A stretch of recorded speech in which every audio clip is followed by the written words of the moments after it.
ఉపవనే ఉపవనమున సమేత్య కలసుకొని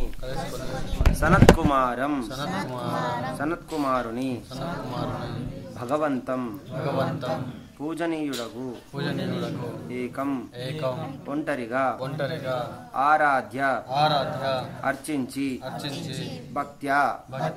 భక్తితో అలబత పొందును అమలం కలుషితరహితముగా తత్ ఆ జ్ఞానం దివ్య జ్ఞానమును యతః దేని ద్వారానైతే బ్రహ్మము పరం దివ్యమగు విదంతి వారు అనుభవింతురు తెలుసుకొందురు.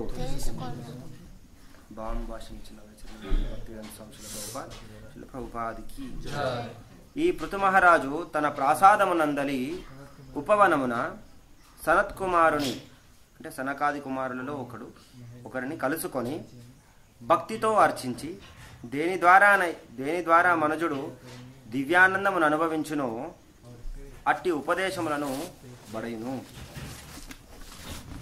భాష్యము. విందతి అను పదము ఏదో కొంత ఎరిగిన వానిని లేదా అనుభవించు వానిని సూచించును. గురువుచే చక్కగా ఉపదేశమునంది దివ్యానందమును గూర్చి అవగతము చేసుకొనగలిగిన వాడు జీవితమును అనుభవించగలడు. భగవద్గీత 18వ అధ్యాయం 54వ శ్లోకం యందు తెలుపబడినట్లు బ్రహ్మభూత ప్రసన్నాత్మ నశోచతి నకాంక్షతి. బ్రహ్మభూత స్థితిని బడసినవాడు దేనిని కోరడు, దేని కొరకు శోకించడు. అతడు వాస్తవముగా దివ్యానందమును అనుభవించును. పృథువు స్వయముగా విష్ణు అవతారమే అయినను గురు శిష్య పరంపరలోనున్న గురువు నుండి ఉపదేశమును బడయమని రాజ్య ప్రజలకు బోధించెను. ఆ విధముగా మనుజుడు ఈ భౌతిక జగమునందు కూడా భాగ్యవంతుడై ఆనందమయ జీవితమును అనుభవించగలడు. ఈ శ్లోకములోని విందతి అను పదము కొన్ని మార్లు అవగాహనము అనేది భావనలో గ్రహించబడుచుండును. అనగా మనుజునికి బ్రహ్మము సమస్తమునకు పరమమూలము అవగాహనకు వచ్చినప్పుడు ఆనందమయ జీవితమును గడపగలడు.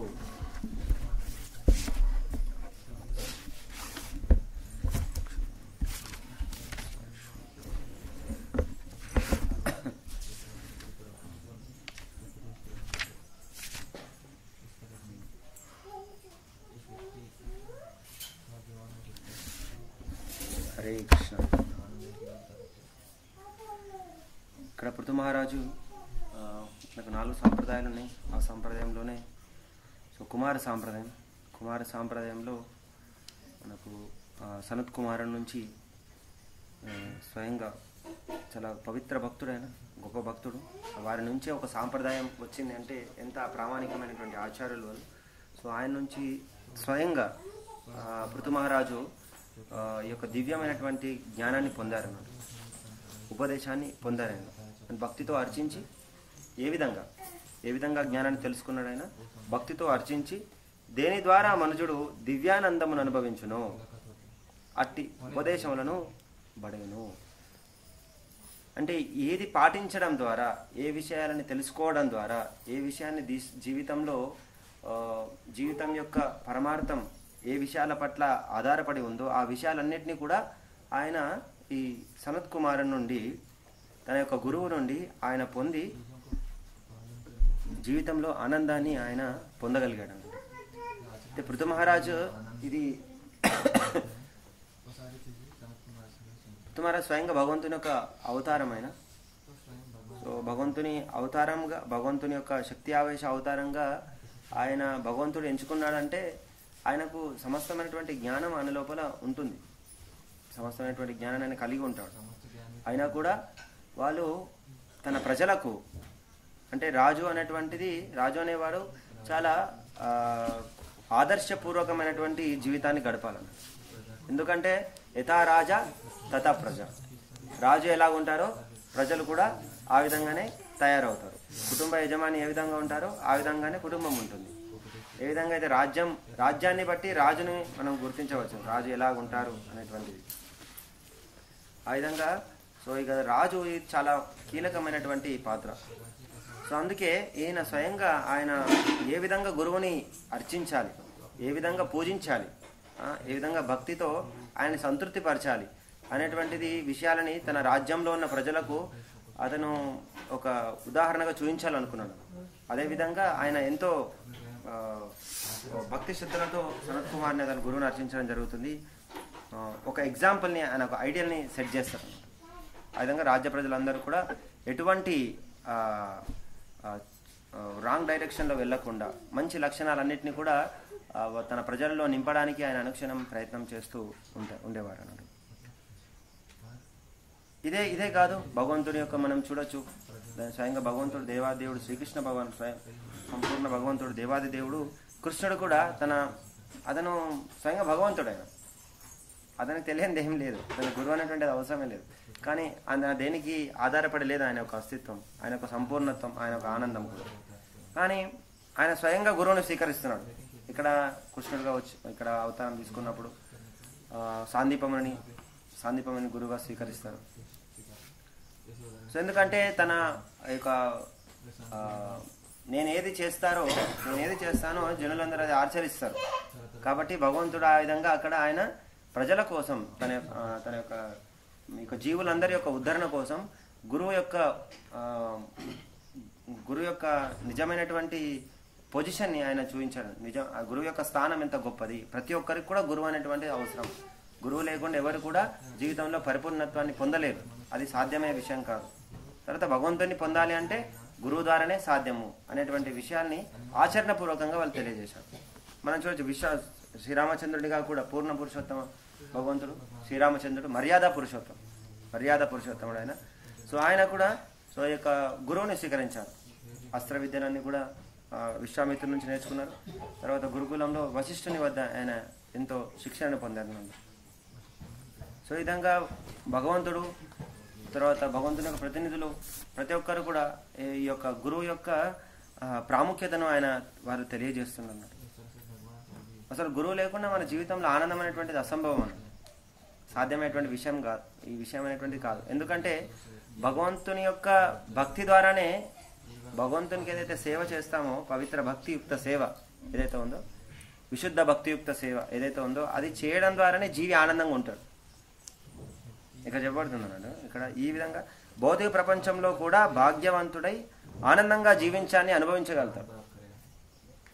ఈ భౌతిక ప్రపంచంలో ఉన్నా కూడా జీవి ఆనందంగా ఉంచగలుగుతాడు. అదేదా సాధ్యమవుతుంది. ఇది దుఃఖాలయం, ఈ ప్రపంచం అంతా కూడా దుఃఖాలయం. గ్రంథాలయంలో గ్రంథాలు ఉంటాయి, దేవాలయంలో దేవుడు ఉంటాడు. మరి ఇది దుఃఖాలయం అని చెప్పబడింది శాస్త్రంలో. మరి దుఃఖాలయంలో ఏముంటుంది? దుఃఖమే ఉంటుంది. కానీ ఇటువంటి దుఃఖాలయంలో కూడా అతను నిజమైన ఆనందాన్ని నిరంతరం అనుభవించగలుగుతాడు, ఆనందాన్ని పొందగలుగుతాడు అని చెప్పబడింది. అది ఎలా సాధ్యమవుతుందంటే కేవలం ఈ యొక్క పవిత్ర భక్తుని, అంటే ఒక ప్రామాణికమైనటువంటి సాంప్రదాయంలో వచ్చినటువంటి గురువుని ఎప్పుడైతే స్వీకరించి ఆయన యొక్క ఆదేశాలని అతని యొక్క ఉపదేశాలని ఎప్పుడైతే మనం తీవ్రంగా తీసుకుంటామో అటువంటి వ్యక్తి ఈ యొక్క దివ్యమైనటువంటి ఆనందాన్ని పొందగలుగుతాడు అన్నట్టు.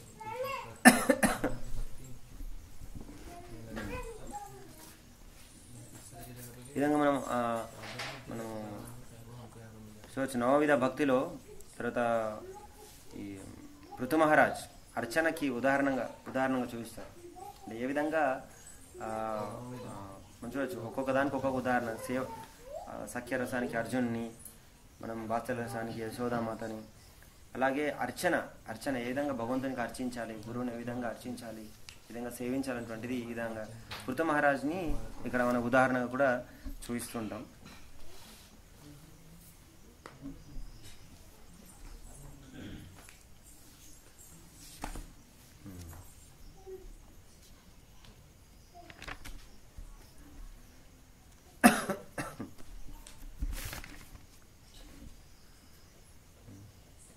ఇక్కడ 3 విషయాలు చెప్పబడ్డవి భగవద్గీత యందు.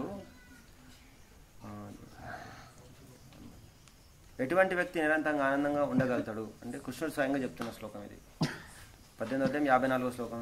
బ్రహ్మభూత ప్రసన్నాత్మ నశోచతి నకాంక్షతి సమస్సర్వేషు భూతేషు మద్భక్తిం లభతే పరాం. ఏమని చెప్తున్నాడు కదా, ఎన్నడూ శోకించనివాడు, ఎన్నడూ శోకించనివాడు. అతనికి దుఃఖం అనేటువంటిది దేనికోసం, శోకం అనేటువంటిది ఎప్పుడు వస్తుంది, తన వద్ద ఉన్నది ఎప్పుడైతే వెళ్ళిపోతుందో అప్పుడు అతనికి శోకం అనేటువంటిది వస్తుంది, దుఃఖం అనేటువంటిది వస్తుంది. ఎవరైనా కష్టపడి సంపాదించారనుకోండి, ఏదైనా మంచి ఇల్లు కట్టుకున్నాడు అనుకోండి, అదేదైనా నాశనం అయిపోయింది అనుకోండి, ఎవడో అగ్గి పెట్టాడు అనుకోండి, ఏదైనా ప్రాపర్టీ నాశనం చేసాడు, దానికి చాలా దుఃఖం వస్తుంది, అర్థమవుతుంది. ఎందుకంటే చాలా కష్టపడి దాన్ని సంపాదించాడు. కానీ ఎటువంటి ఎంత కష్టపడి అది ఎంత చేసినా కూడా ఆ వ్యక్తి దుఃఖించాడు. తర్వాత దేన్ని కూడా కోరుకోడు అన్నట్టు ఆయన, ఆ వ్యక్తి దేన్ని కూడా కోరుకోడు అన్నట్టు. అంటే ఇది కావాలి అది కావాలి అనేటువంటి దేన్ని కూడా కోరుకోడు. తర్వాత సర్వజీవుల పట్ల సమభావాన్ని కలిగి ఉంటాడు.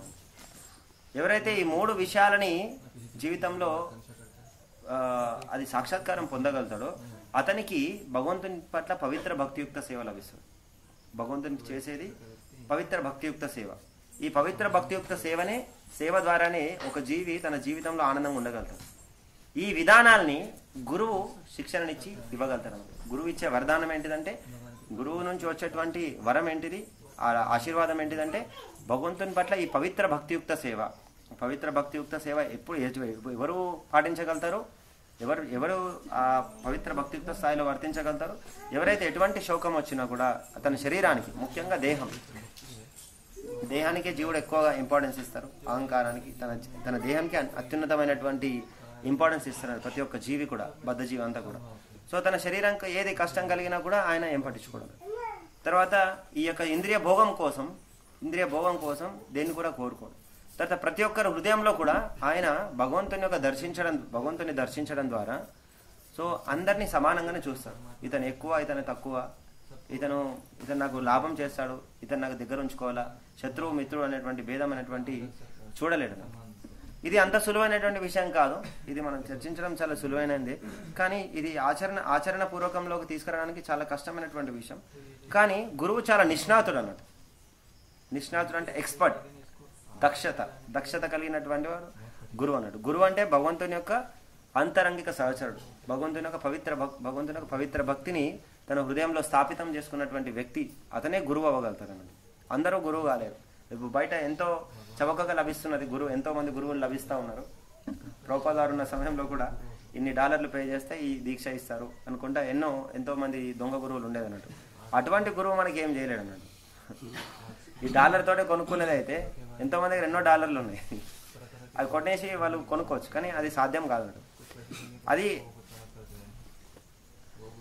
అది దొంగ గురువులు, దొంగ దేవతలు చేసేటువంటి అటువంటిది కాదన్నట్టు.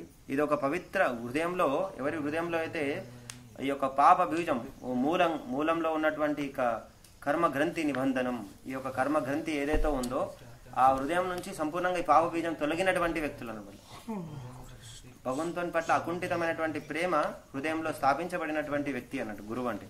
సో అటువంటి వ్యక్తి మాత్రమే ఈ కుంఠంలో ఉన్నటువంటి వ్యక్తిని తీయగలుగుతారు. ఎప్పుడైతే ఈ యొక్క ఆల్రెడీ ఆయన ఈ యొక్క కుంఠం నుంచి బయటకు వచ్చాడు కాబట్టి, భగవంతుని యొక్క సేవలో సంపూర్ణంగా నిమగ్నమై ఉన్నాడు కాబట్టి, ఆల్రెడీ ఎవరైతే ఈ యొక్క బద్ధ స్థితిలో ఉన్నారో వాళ్ళని తీసేటువంటి శక్తి ఆయనకు ఉంటుంది అన్నమాట. వాళ్ళని ఏ విధంగా ఈ యొక్క రోగగ్రస్త స్థితి నుంచి బయటకు తీసుకురావాలనేటువంటి విధానాలు కూడా ఆయనకు తెలిసి ఉంటుంది అన్నమాట. సో అందుకే ఈ యొక్క గురువు యొక్క బాధ్యత చాలా ముఖ్యమైనది అన్నమాట. మనం చూడొచ్చు ఇక్కడ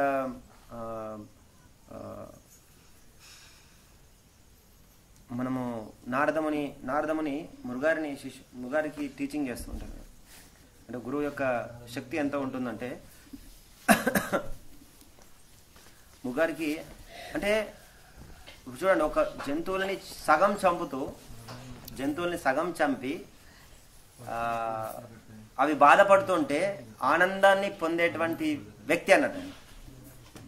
అంటే అదొక పైశాచిక ఆనందం అన్నట్టు, అర్థమవుతుందా? అంటే ఒక పిశాచాలు, రాక్షసులు పొందేటువంటి, రాక్షసులు కూడా అట్లా పొందరు, పైశాచిక ఆనందం కరెక్ట్, పైశాచిక ఆనందం అంటారు అన్నట్టు దాన్ని. అంటే చాలా లో క్లాస్ అన్నట్టు. ఒక ఎదుటి వ్యక్తి చాలా ఘోరమైనటువంటి బాధలు, ప్రాణం సగం చంపడం అంటే ఏంటిది, చిన్న ఒక బ్లేడ్ కట్ అవుతూనే మనకి ఎంతో బాధ కలుగుతుంది. కానీ ఒక వ్యక్తి సగం ప్రాణం కట్ చేసి ఇంకా ఖచ్చితంగా చనిపోతాడు, కానీ వాడు బాధ అనుభవించాలట, చాలా భయంకరమైన బాధను అనుభవిస్తూ చనిపోతూ ఉంటే చూసి ఆనందపడేటువంటి వ్యక్తి అన్నాడు.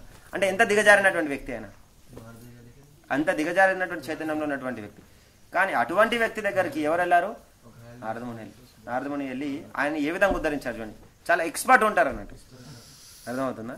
కొందరు ఫైటర్స్ ఎలా ఉంటారంటే ఎంత ఎంత చాలా క్లిష్టమైనటువంటి యుద్ధం జరుగుతున్నా కూడా, ఎంత యుద్ధం జరుగుతున్నా కదా తన యొక్క శక్తితో, సామర్థ్యంతో, శౌర్యంతో, తపశక్తితో ఆ యొక్క సిచ్యువేషన్ మార్చేయగలుగుతారు అన్నట్టు.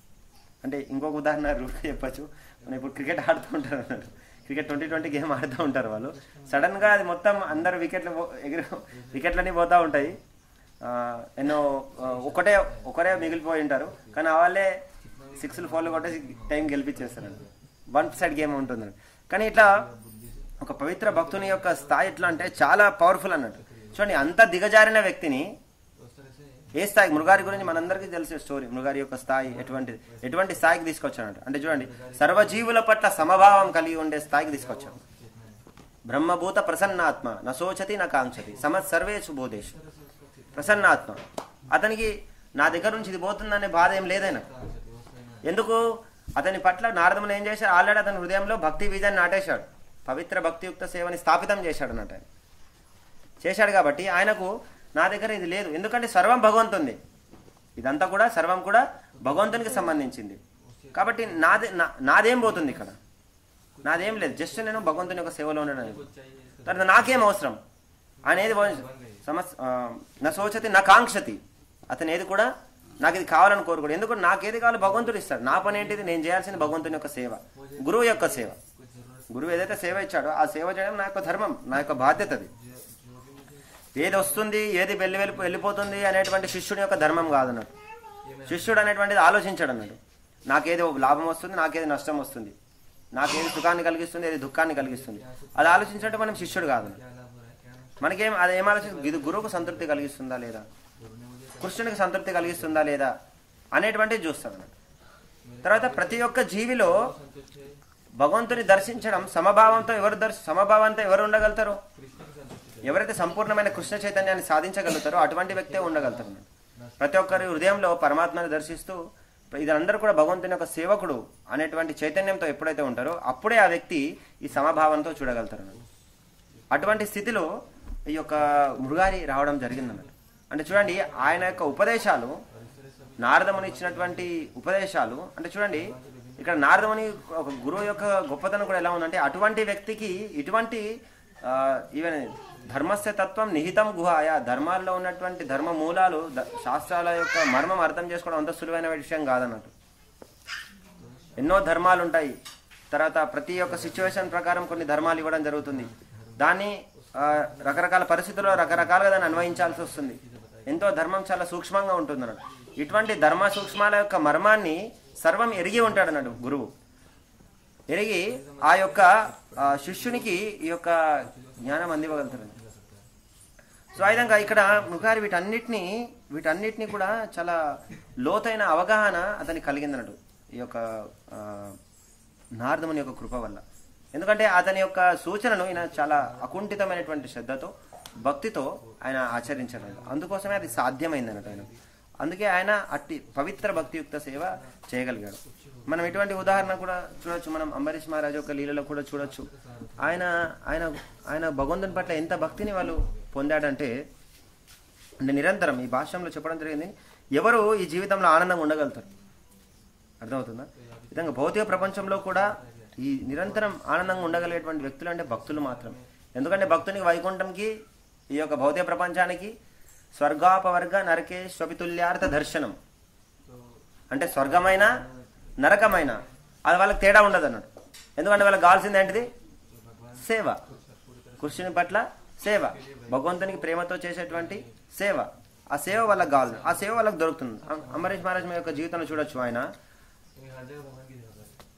ఆయనకు చూడండి ఆయన యొక్క స్థాయి ఎలా ఉందంటే ఎంత గొప్ప స్థాయి అంటే, ఇప్పుడు అఫ్ కోర్స్ భక్తుడికి ఏదైనా ఆపద వచ్చింది అనుకోండి, మనం ప్రార్థిస్తాం భగవంతునికి. అది తప్పు కాదు. తండ్రిని ఏదైనా రక్షణ కోసం కోరడం తప్పు కాదు.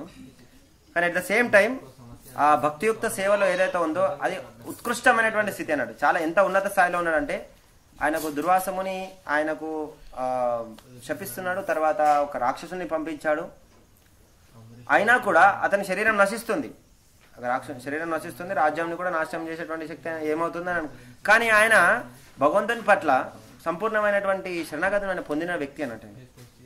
సంపూర్ణమైన శరణాగతిని పొందిన వ్యక్తి ఉన్నాడు. కాబట్టి ఆయనకి తనను రక్షించమని కూడా భగవంతుని ప్రార్థించలేదు. ఆయన నన్ను రక్షించు, ఎందుకంటే నా దేహాన్ని యొక్క రక్షణ కోసం భగవంతుని ఎందుకు నా సేవలు ఎందుకు పెట్టాలి? అర్థమవుతుందా? నా యొక్క దేహం యొక్క రక్షణ కోసం భగవంతుని నేను ఎందుకు సేవలో నిమగ్నం చేయాలి? అవసరం లేదు. నా పని ఏంటిది? జీవేర స్వరూప హే కృష్ణేర నిత్యదాస్. కృష్ణుని యొక్క సహజ స్థితి ఏంటిది? కృష్ణుని సేవలో ఉండడం, కృష్ణుని యొక్క జీవన యొక్క సహజ స్థితి అన్నాడు. నా యొక్క పని నేను భగవంతుని యొక్క స్మరణలో ఉండడం. ఆయన భగవంతుని యొక్క స్మరణ చేస్తూ ఉన్నాడు. కానీ భక్తుల యొక్క స్థానం ఎక్కడ? భగవంతుని యొక్క హృదయంలో భక్తుల స్థానం ఉంది. మరి భగవంతుడు ఊరుకుంటాడా? భగవంతుడు స్వయంగా ఈ సుదర్శన్ని పంపించి ఆయనకు రక్షణ కలిగించడం జరిగింది. ఎందుకంటే భక్తులకు తెలుసు అన్నాడు, స్వయంగా భగవంతుడు రక్షించేవాడు, భగవంతుడు పోషించేవాడు, భగవంతుడు అన్నిటినీ నియమించేవాడు అనేటువంటి సంపూర్ణమైనటువంటి అవగాహనలో ఉంటారు. కాబట్టి వాళ్ళకి ఇది ఈ విషయాలు అనేటువంటి భక్తులకు మాత్రమే సాధ్యమవుతుంది. అందుకే సమహాత్మ సుదుర్లభ, ఈ యొక్క బ్రహ్మభూత స్థితి ఏదైతే ఉందో అది భక్తులు మాత్రమే పొందగలుగుతారు అన్నట్టు. అది గురువు యొక్క కృప ద్వారా, వాళ్ళ యొక్క గురువు పట్ల అకుంఠితమైనటువంటి భక్తి శ్రద్ధల ద్వారా ఈ యొక్క భక్తులు మాత్రమే ఈ స్థాయిని పొందగలుగుతారు. ఏ జ్ఞాని పొందలేడు, ఏ కర్మి పొందలేడు, ఏ యొక్క యోగి కూడా ఈ స్థానాన్ని పొందలేడు అన్నట్టు. ఎంత గొప్ప యోగి అయినా కూడా అతను ఇటువంటి స్థాయికి అనేటువంటి రావడం అసంభవం అన్నట్టు. అది సాధ్యమైనటువంటి విషయమే కాదు. అర్థమవుతున్నా? తర్వాత ఒక వ్యక్తి ఒక గురువును ఆశ్రయించినట్లయితే ఏం జరుగుతుంది? చూడండి ఇక్కడ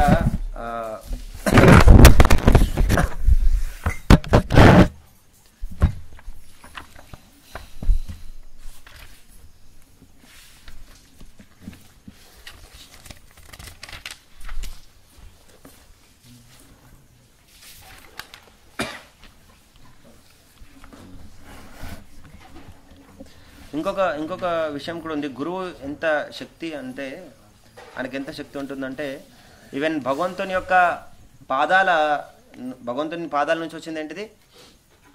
గంగ స్వయంగా భగవంతుని యొక్క పాదాల నుంచి వచ్చింది. భగవంతుని పాదాల నుంచి వచ్చిందంటే ఎంత శక్తి ఉంటుంది? చాలా శక్తివంతంగా ఉంటుంది కదా. చూడండి ఇక్కడ ఏం చెప్తుందంటే, యత్పాద సంశయా సూత మునయ ప్రశమాయనా సద్య పునశ్చు పస్పృష్ట స్వర్ధున్యానోను సేవయ. ఓ సూత గోస్వామి, శ్రీకృష్ణ భగవానుని పాదపద్మములను సంపూర్ణంగా శరణు పొందిన మహామునులు తమ దరి చేరిన వారిని శీఘ్రమే పవిత్రమునర్చగల సమర్థులై ఉన్నారు. చూడండి, ఎవరైతే శ్రీకృష్ణుని భగవంతుని యొక్క పాదపద్మాలను సంపూర్ణంగా శరణాగతి పొందారో, సంపూర్ణంగా, ఆఫ్ కాదు, కంప్లీట్గా సంపూర్ణంగా శరణాగతి పొందిన వ్యక్తులు ఎవరైతే ఉన్నారో దరిచేరిన వారి శీఘ్రమే పవిత్రమునర్చగల సమర్థులై ఉన్నారు. ఇమ్మీడియట్గా, తొందరగా. కానీ గంగాజలము దీర్ఘకాల సేవానంతరమే పవిత్రతను కలుగజేయుచున్నది. ఎన్నోసార్లు మనం స్నానం చేయడం ద్వారా గంగలో మనం పవిత్రమవుతాం. కానీ పవిత్ర భక్తుల యొక్క స్థాయి అంటే గురువు యొక్క స్థాయి ఎటువంటిదంటే, వాళ్ళు ఎవరైతే తనని ఆశ్రయిస్తారో ఇమ్మీడియట్గా వాళ్ళని శుద్ధ భక్తి స్థాయికి తీసుకొచ్చేటువంటి శక్తిని వాళ్ళు కలిగి ఉంటారు అన్నట్టు. అంత శక్తిని వాళ్ళు కలిగి ఉంటారు. అందుకే గురువుతో చాలా జాగ్రత్తగా మనం వ్యవహరించాలి. గురువు మామూలు వ్యక్తి అనేటువంటిది కాదు. ఎంతోమంది శిష్యులు కానీ గురువు పట్ల అపరాధాలు చేయడం ద్వారా ఏదైతే సర్వోత్కృష్టమైనది లభిస్తుందో అది పొందేటువంటి అవకాశాన్ని కోల్పోయేటువంటి ప్రమాదం ఉందన్నట్టు. చాలా జాగ్రత్తగా ఉండాలి. స్వయంగా కృష్ణుడు చెప్తున్నాడు, ఆచార్యమాం విజానేయ నావమన్యేత కరిచిత్ నమర్త్య బుద్ధ్యా సూయేత సర్వదేవమయో గురుహు.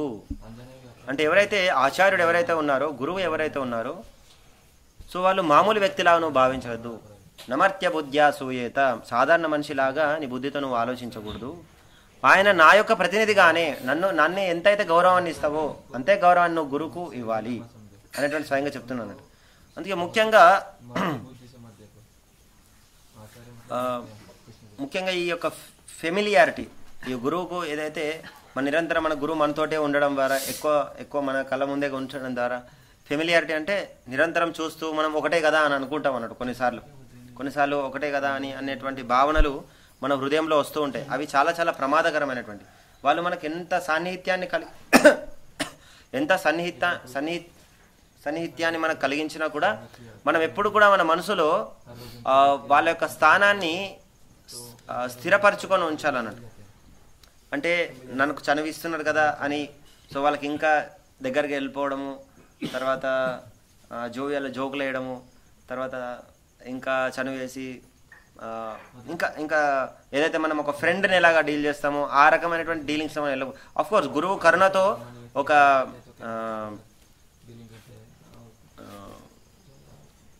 గురువుతో ఫ్రెండ్షిప్ అనేటువంటిది ఉండాలా, గురువుతో స్నేహం అనేటువంటిది ఉంటుంది. కానీ అది చాలా జాగ్రత్తగా ఉండాలన్నట్టు, చాలా జాగ్రత్తగా ఉండాలన్నట్టు. అది లేకపోతే చాలా ప్రమాదం ఉందన్నట్టు, చాలా ప్రమాదం అన్నట్టు. సో అలా చేయనట్లయితే మనం వైష్ణవులకు అపరాధం చేయడం వల్ల మనము దిగజారేటువంటి అవకాశం కూడా మనకు ఉంది. ఏదైతే అత్యున్నతమైనటువంటి అవకాశం ఉందో దాని నుంచి కూడా మనం పతనమైనటువంటి అవకాశం ఉంది. కాబట్టి నిరంతరం వాళ్ళని మన హృదయంలో అర్చిస్తూనే ఉండాలి, వాళ్ళ యొక్క స్థానాన్ని. అందుకే ధ్యాయాన్ స్తువంస్తశ్చ యశస్త్రి సంధ్యం వందే గురుశ్రీ శరణారవిందం. అందుకే 3 సంధ్యలయందు త్రిసంధ్యలయందు గురువుని నిరంతరం స్మరణ చేస్తూ ఉండాలి. అందుకే మనం గాయత్రి చేసేటప్పుడు కూడా మొదటి 2 మంత్రాలు గురువు గురించే వస్తాయి. గురువుని మనం గురువుకు వందనం చేస్తూ ఉంటాం అన్నట్టు. గురువు యొక్క సూచనల్ని మనం పాటించాలని దాంతో ఉంటాం. సో మన చైతన్యాన్ని ఎప్పటికప్పుడు కూడా మనం సరిదిద్దుకోవాలి, లేకపోతే చాలా ప్రమాదం. నిరంతరం మనం నిరంతరమైనటువంటి ఆనందాన్ని మనం పొందేటువంటి అవకాశం నుంచి మనం దూరం వెళ్ళేటువంటి అవకాశం ఉందన్నట్టు.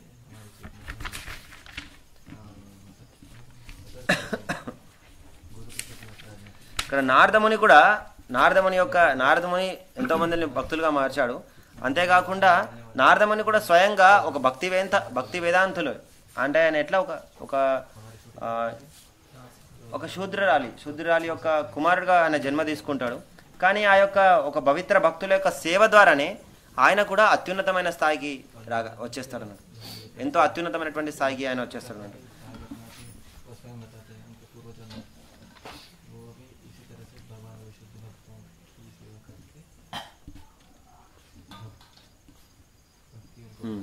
ఇక్కడ కొన్ని విషయాలు చెప్తున్నారు. ఎవరు ఇక్కడ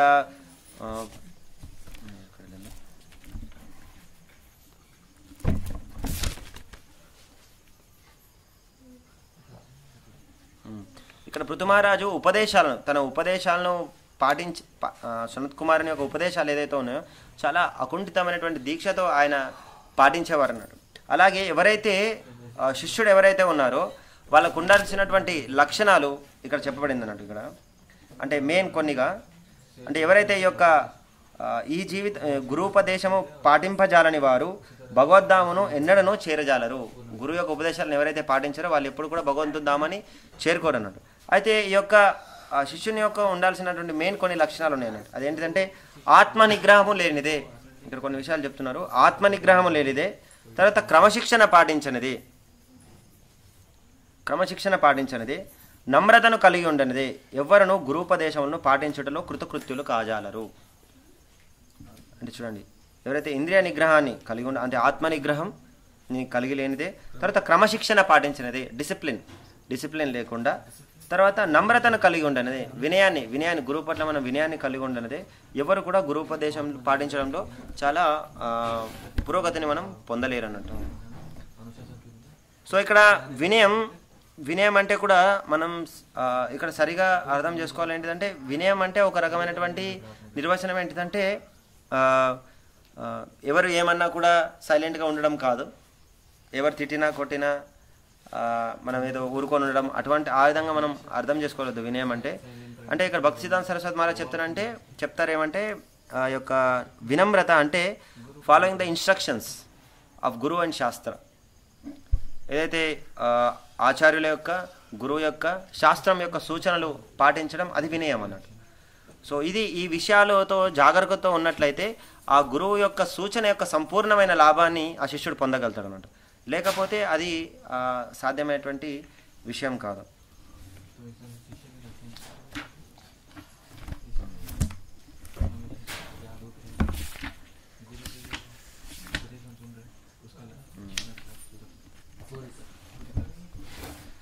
అయితే ఒక వ్యక్తి ఒక గురువుని ఆశ్రయించిన తర్వాత ఏం జరుగుతుంది? యాక్చువల్గా గురువుని ఆశ్రయించిన తర్వాత ఆశ్రయించినప్పటి నుంచి తర్వాత సంపూర్ణమైనటువంటి ఉన్నత స్థాయి, అంటే సంపూర్ణమైన సాక్షాత్కారం పొందే స్థాయి వరకు ఏదైతే స్థితి ఉందో, గురువుని ఆశ్రయించినప్పటి నుంచి ఈ యొక్క సంపూర్ణమైన సాక్షాత్కార స్థితి ఎప్పుడైతే పొందే వరకు ఏం జరుగుతుంది అనేటువంటిది మనం చర్చిస్తాం కొంతసేపు. అదే ఇక్కడ చెప్పబడిందండి. ఇక్కడ ప్రస్తుతం మనం చర్చిస్తున్నటువంటి భాష్యంలో నిరంతరం ఈ విధంగా భౌతిక ప్రపంచంలో కూడా భాగ్యవంతుడై ఆనందమయమైనటువంటి జీవితాన్ని అనుభవించగలుగుతాం.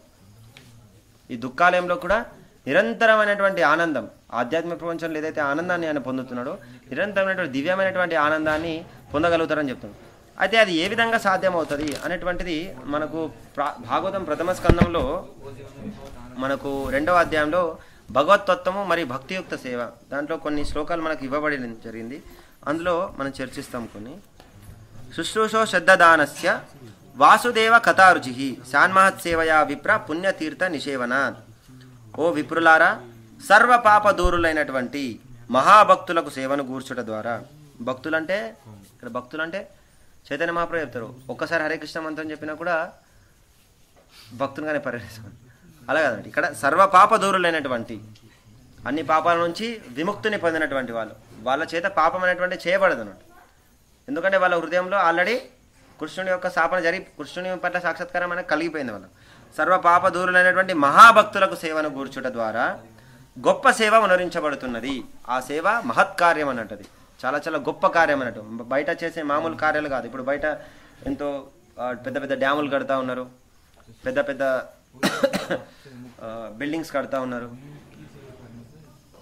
చాలా ఎన్నో గొప్ప గొప్ప విషయాలు చేస్తూ ఉన్నారు. అది కాదన్నట్టు మహత్కార్యం. అది ఎవరికి పనికిరాదన్నట్టు, ఎవరికి కూడా లాభపూర్వకమైనటువంటి కాదు. కానీ మహత్కార్యం అంటే ఏంటిది?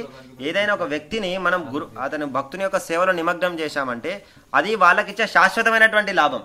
వాడు చిన్నది చేసినా సరే, వాడు చిన్న కార్యం చేసినా సరే, కానీ అది ఎంతో లాభాన్ని ఆయనకు చేకూర్చగలుగుతుంది అన్నట్టు. ఈ ప్రపంచం మొత్తంలో ఏదైతే సోషల్ వెల్ఫేర్ యాక్టివిటీస్, సాంఘిక సంక్షేమ కార్యాలు ఏవైతే ఉన్నాయో అవన్నిటినీ కలిపి కూడా ఒక పవిత్ర భక్తునికి ఒక బకెట్ నీళ్లు నింపించిన దానికి కూడా సమానం కాదన్నట్టు.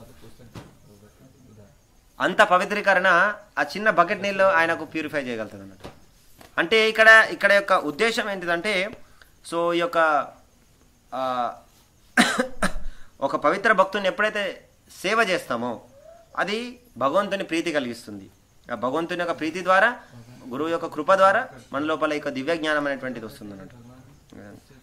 అది అందుకోసం అది చాలా గొప్ప సేవ అన్నట్టు.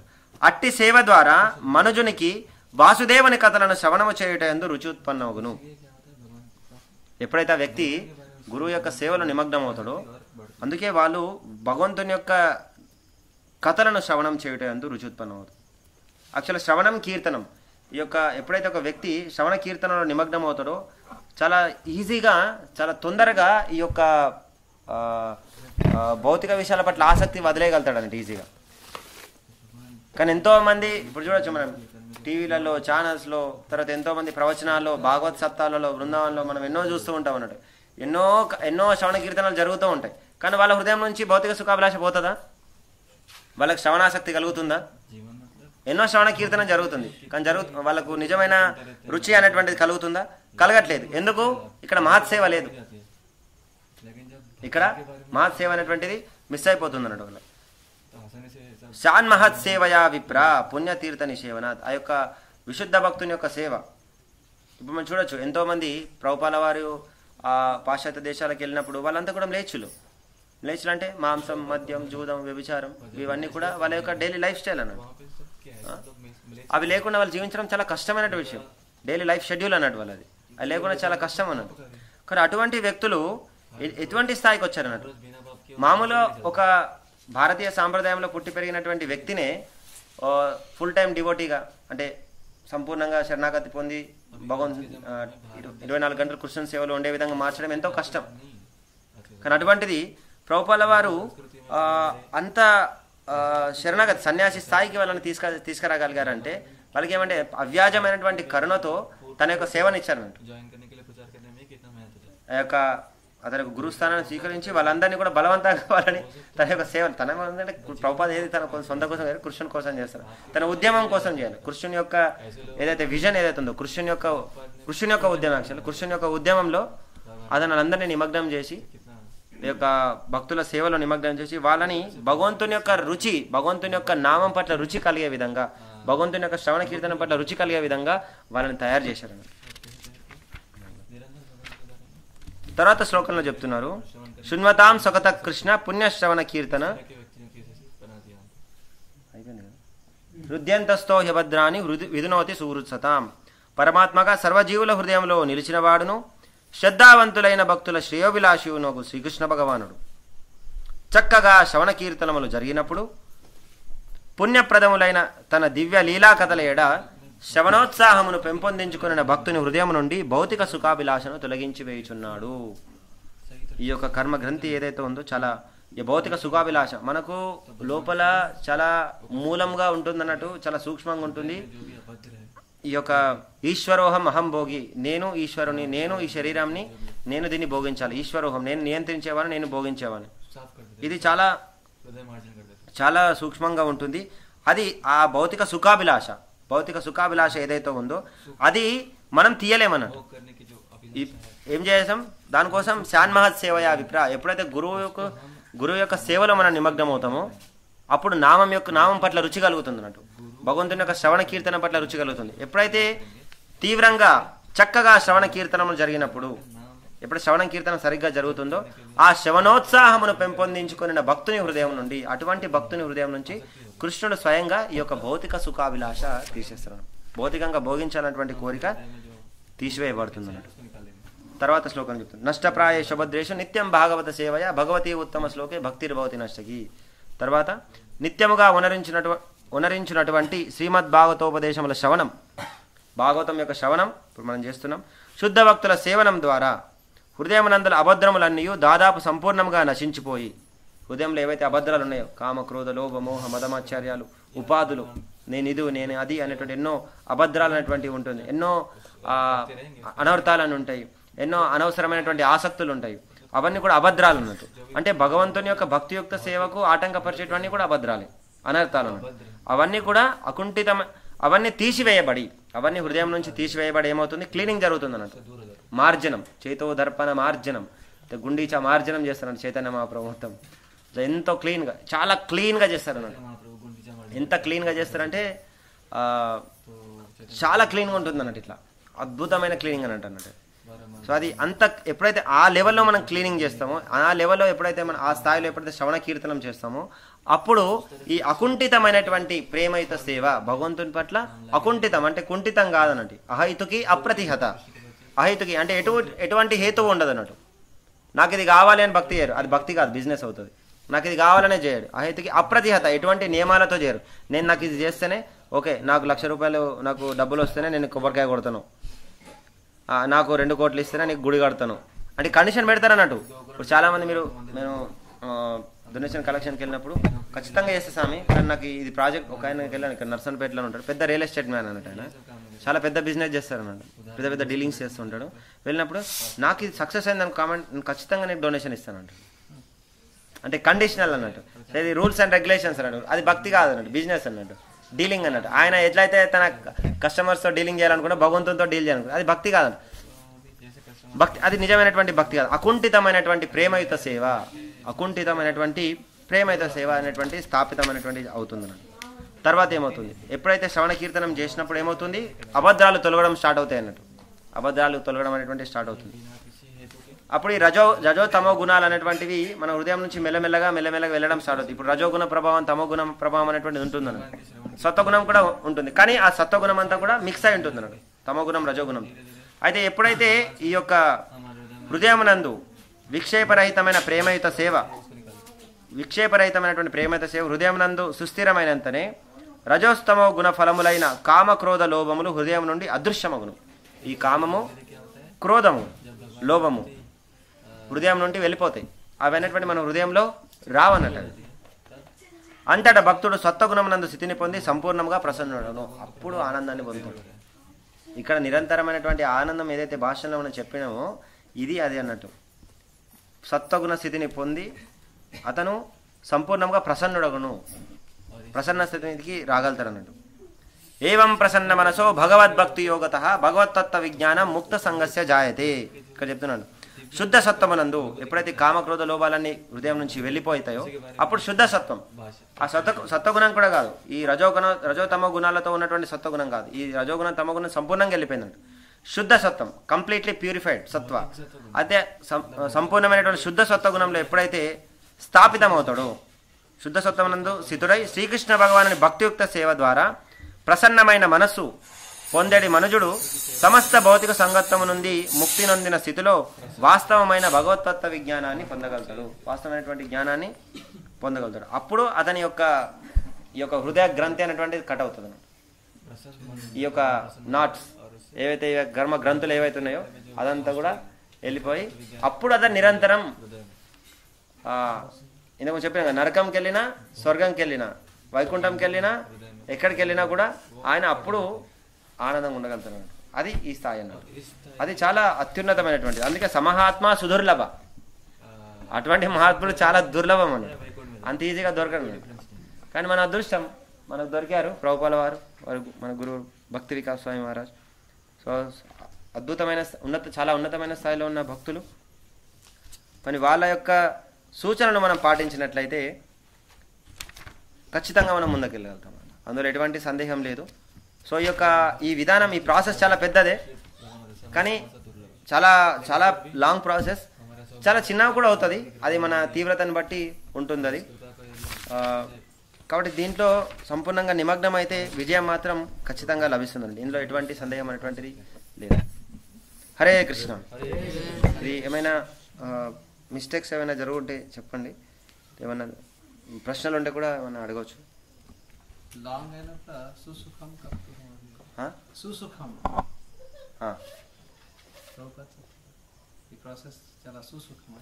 సుసుఖం కర్తవ్యం అంటే ఆనందం ఉంటుంది, అంటే కేవలం ఆనందం ఉంటుంది, అదే కదా.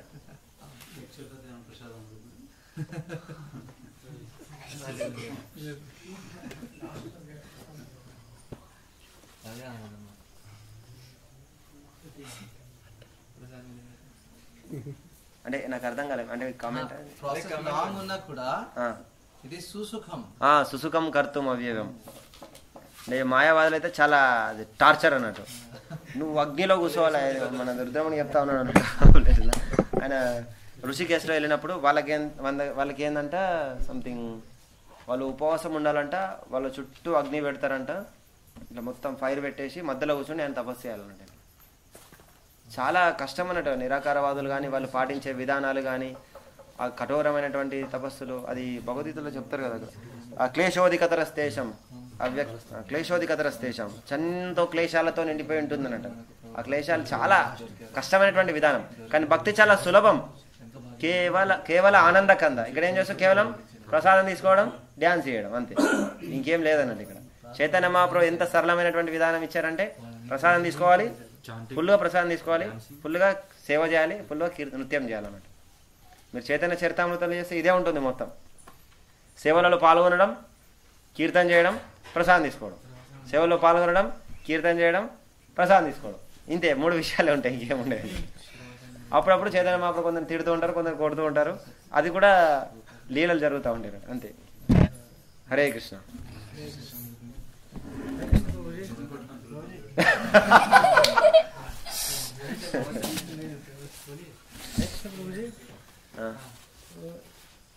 विशुद्ध भक्तों की पहचान कैसे किया जा सकता है? ఇప్పుడు ఎట్లా దీపం ఉందో, ఇప్పుడు దీపం ఉంది, దీపం వెలుగుతూ ఉంటే అది దాని వెలుగుని బట్టి మనకు తెలిసిపోతుంది అన్నట్టు. ఇప్పుడు ఇక్కడ దీపం ఉందని ఎట్లా తెలుస్తుంది, వెలుగుతుంది కాబట్టి తెలిసిపోతున్నాడు. అట్లనే విశుద్ధి భక్తుని యొక్క స్థితి, అందుకే తీర్థి కుర్వంతి తీర్థ అని, అంటే ఎక్కడైతే విశుద్ధ భక్తులు ఉంటుందో తీర్థంగా మారిపోతుంది అన్నట్టు. భుజమండి, మనం ఇప్పుడు కూర్మగ్రామమే ఉంది, ఇప్పుడు మహారాజు వచ్చారంటే దీని చైతన్యం మారిపోతుంది అన్నట్టు. ప్రభుపాద వెళ్ళారు, ఎక్కడికి వెళ్ళారు, నరకంకి వెళ్ళారు, అక్కడ అది సంపూర్ణంగా దరిద్రమైనటువంటి ప్లేస్ అన్నట్టు. కానీ అక్కడికి వెళ్ళారు, అక్కడ ఎలా అయిపోయింది, అక్కడంతా కూడా వైకుంఠంగా మార్చేసారు. న్యూ బృందావన్, న్యూ రాధా లండనేశ్వర్, రాధా ప్యారిసేశ్వర్, అవన్నీ కూడా ఏం చేశారు, వైకుంఠంగా మార్చేశారు. అదే అది వాళ్ళ యొక్క స్థితి, అస్తిత్వమే వాళ్ళ ఎగ్జిస్టెన్సే, వాళ్ళు అక్కడ ఉన్నారంటే అది వాళ్ళు ఎలాగైతే దీపం వెలుగుని బట్టి దీపం అని గుర్తించేయచ్చు. ఆ విధంగా వాళ్ళ యొక్క చైతన్యం, వాళ్ళ యొక్క పవిత్రత, వాళ్ళ యొక్క నడవడికను బట్టి మనం చెప్పచ్చు.